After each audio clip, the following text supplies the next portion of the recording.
Bonjour tout le monde, moi c'est Bala Fofana, je suis journaliste à Libération depuis 7 ans et écrivain également. J'ai sorti mon premier roman, La prophétie de Dali, en mai 2023.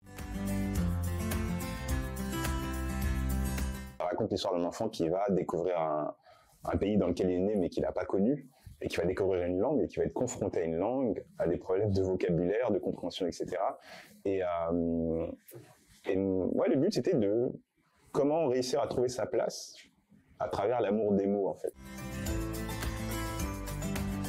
J'aurais adoré participer à un concours de vocabulaire avec des gens qui vont m'encourager à apprendre des mots, à les écrire, à les épeler, à essayer de les restituer dans le contexte parfait. Je pense que c'est quelque chose pour lequel je me serais pris de passion. On peut voir, l'école, l'apprentissage comme quelque chose de difficile, de barbant, etc., parce que ça nous met face à nous-mêmes.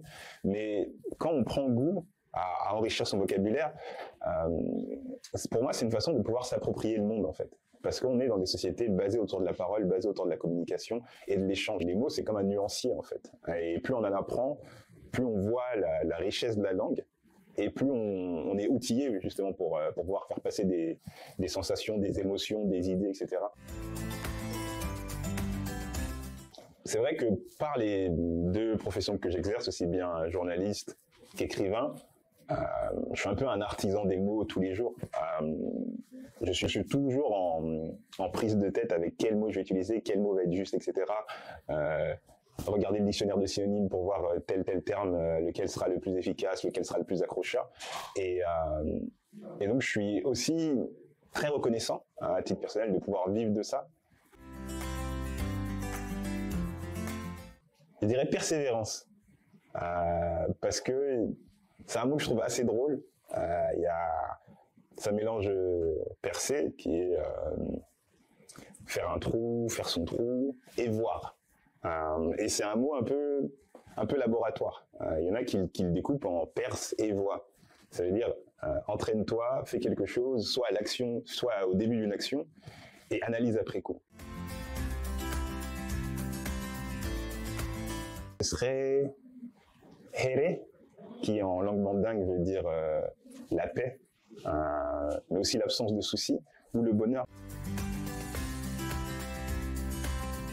J'aimerais leur dire que je suis assez jaloux, parce que j'aurais adoré faire ça à l'école. Et surtout, j'aimerais leur dire qu'ils sont en train de faire quelque chose qui va les faire grandir, et qui peut susciter des vocations aussi. Parce que mine de rien, c'est un jeu, et je pense que c'est comme ça qu'on devrait apprendre, en fait. Toujours de manière ludique, et le concours ici prête pour ça. Et je pense que celles et ceux qui feront des efforts vont ressortir grandis, fiers d'eux, fiers même d'avoir participé à ça aussi, parce que c'est aussi se dépasser, et c'est un prolongement des cours de français, des cours de langue, etc., et c'est un prolongement de l'école, dans un cadre qui est beaucoup plus amusant, et il faut se rendre compte que vous êtes en concurrence avec toute la planète, ce qui est incroyable. Ça veut dire que de l'Europe à l'Afrique, à l'Asie, à l'Amérique, tous les continents seront là, autour de la langue française, et autour en fait du progrès et de l'amélioration de soi, en fait. Et c'est ça que je trouve formidable. On a voulu parler de mots, de lettres, etc. Mais moi j'ai une hâte, c'est qu'on se retrouve toutes et tous le 30 mai pour la finale, et j'espère qu'on aura une finale aussi qui ressemblera un peu à la langue française qui est partout dans le monde.